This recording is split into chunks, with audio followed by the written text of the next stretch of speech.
같이 보실 말씀은 여호수아서 18장 11절로 28절까지의 말씀입니다. 한 목소리로 말씀 압도하시겠습니다. 베냐민 자손 지파를 위하여 그들의 가족대로 제비를 뽑았으니 그 제비 뽑은 땅의 경계는 유다 자손과 요셉 자손의 중간이라.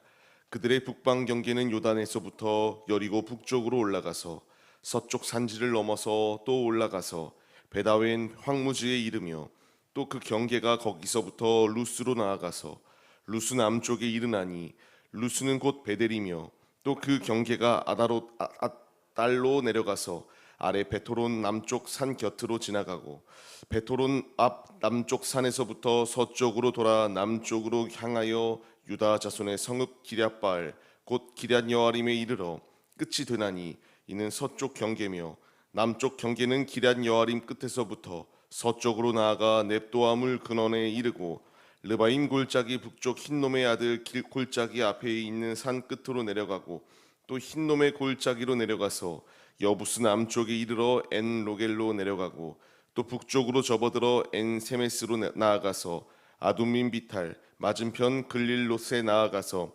루벤 자손 보안의 돌까지 내려가고 북으로 아라바 맞은편에 지나 아라바로 내려가고 또 북으로 벳 호글라 곁을 지나서 요단 남쪽 끝에 있는 여메의 북쪽 해만이 그 경계의 끝이 되나니 이는 남쪽 경계며 동쪽 경계는 요단이니 이는 베냐민 자손이 그들의 가족대로 받은 기업의 사방 경계였더라.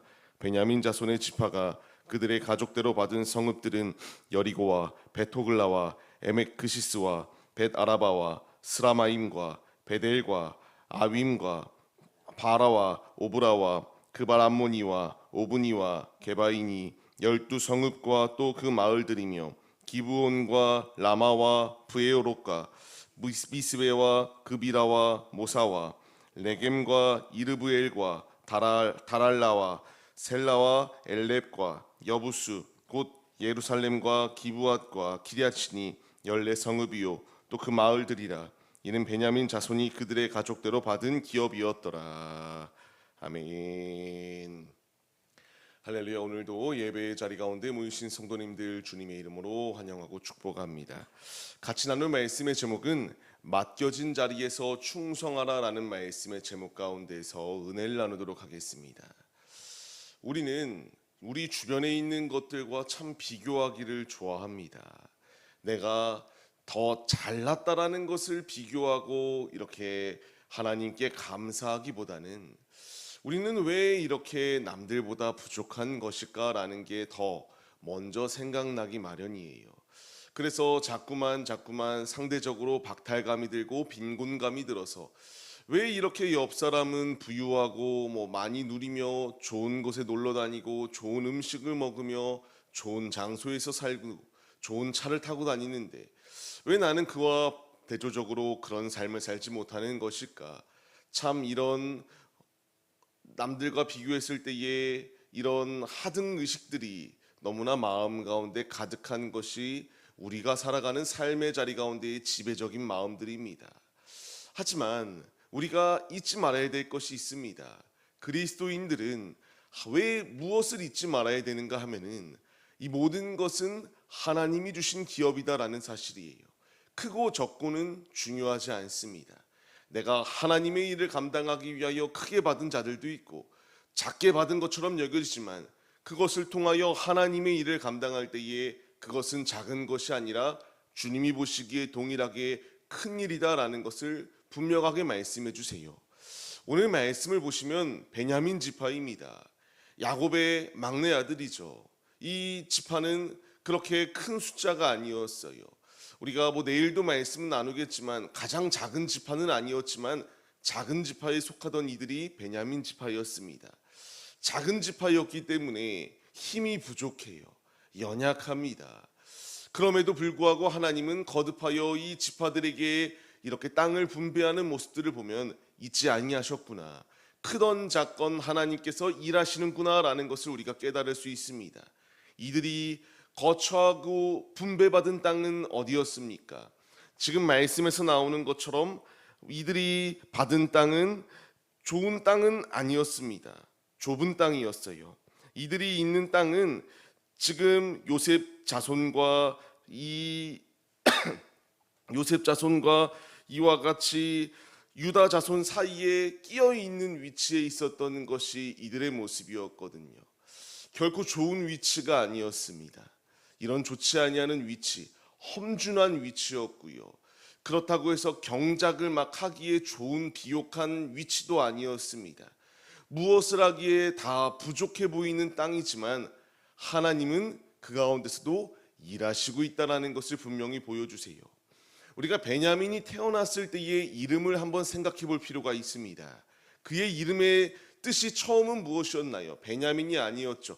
베논이었습니다. 그 이름의 뜻은 이 아들이 슬픔의 아들이다라고 이렇게 말했던 야곱의 이름을 지었던 것을 볼 수 있습니다. 왜 그렇게 이름을 지었습니까? 자신이 사랑하던 아내 라헬이 죽었기 때문에 슬픔의 아들이라고 이렇게 말하였던 게 야곱의 모습이었어요. 하지만 이제 그 마음을 바꿔서 다시 베냐민이라고 부릅니다. 오른손의 아들이라고 이름을 바꾸며 슬픔의 아들에서 오른손의 아들이라 이렇게 칭하여 주었던 것을 볼 수 있어요.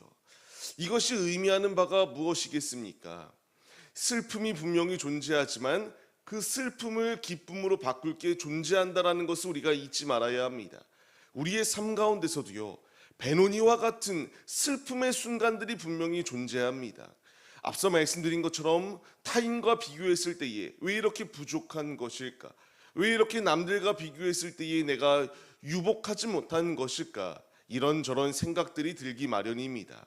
하지만 하나님께서 우리의 수치와 우리의 슬픔을 기쁨으로 바꾸실 것을 우리가 기대하며 베냐민과 같은 마음을 가지고 나아갈 수 있는 믿음의 모습이 필요합니다.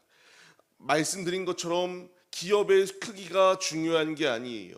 나에게 주어진 이 자리, 일터가 되었건 사업장이 되었건 가정이 되었건 학업이 되었건 어느 자리가 되었던지 간에 하나님께서 주신 이 모든 기업들은 하찮은 것이 아니라 그것을 통하여 주님의 일을 이루어 나갈 수 있도록 아버지께서 인도하여 주시는 놀라운 은혜의 축복들이다라는 사실을 우리가 기억해야 마땅합니다. 오늘 말씀에서 나오는 이 베냐민 지파, 말씀드린 것처럼 크지 않아요. 좋지 않은 것처럼 여겨집니다. 하지만 하나님은 그곳 가운데서 어떻게 일하시는가를 우리가 생각해 볼 필요가 있습니다. 후에 이스라엘의 역사에 있어서요, 이 좋지 아니하는 땅처럼 여겨지는 그 지파가 받은 땅, 그 자리 가운데서 하나님의 역사의 시작은 이미 진행되어지고 있었다라는 것을 분명히 보여주고 있습니다. 작고 초라해 보였지만 그 땅 가운데에 성전이 건축될 수 있도록 하나님께서 예비하여 주셨고요. 다윗 왕국이 세워지고 더 나아가 예수님께서 사역하시는 무대가 완성되어질 수 있도록 예비하여 주신 거처가 바로 이 베냐민 지파가 받았던 이 땅들의 위치였습니다. 이것이 의미하는 바가 무엇이겠습니까? 우리 가운데에 주어진 다양한 기업들, 이 모든 것들은 하나님의 일을 하는 데에 큰 도구로 쓰임 받을 수 있다는 사실을 우리가 잊지 말아야 해요. 남들과 비교해서 왜 나는 이것밖에 안 되는가라는 것을 고민하고 불평하며 원망하기보다는 하나님이 주신 것, 우리에게 주신 것은 내 것이기 때문에 주신기보다는 그 주신 것을 가지고 하나님의 일을 감당하라 주신 거예요. 이제 맡겨진 것을 가지고 하나님께서 주신 것, 이제 우리가 영원한 본향을 향하여 나아가야 마땅하지 않겠습니까?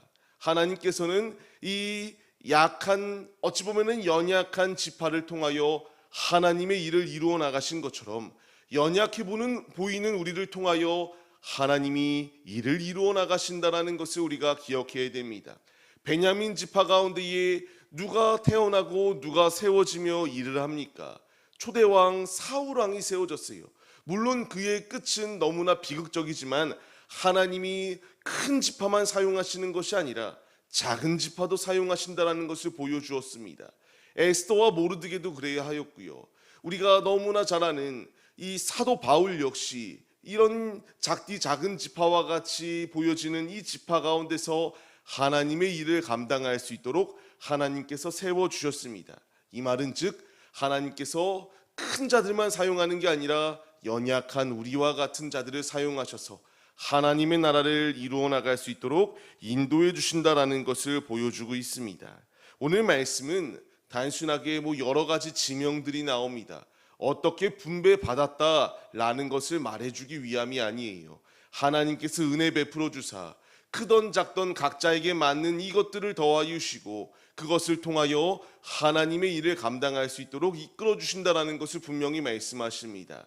앞전에 나왔던 다른 지파들과 다르게 이 다른 점이 있다면 그 지파 가운데에 이런 땅을 분배받은 지역에 이런 가나안 족속이 있을 때에 몰아내지 못하였다 이런 말들이 없습니다.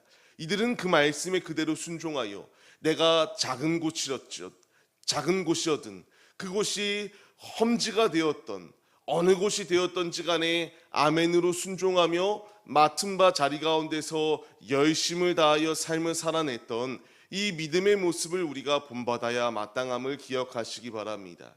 말씀을 받는 성도님들, 이 이스라엘은 눈에 보이는 약속의 땅을 받았어요. 이 땅과는 비교가 되지 아니하는 놀라운 은혜를 받은 것이 우리들임을 우리가 잊지 말아야 합니다. 무엇을 받았습니까? 베드로전서의 말씀과 같이 썩지 않고 더럽지 않고 쇠하지 아니하는 유업을 받은 자들이 우리들이거든요. 우리를 위하여 하늘에 이 놀라운 땅을 예비하여 주셨다라는 것을 우리에게 말씀해 주십니다.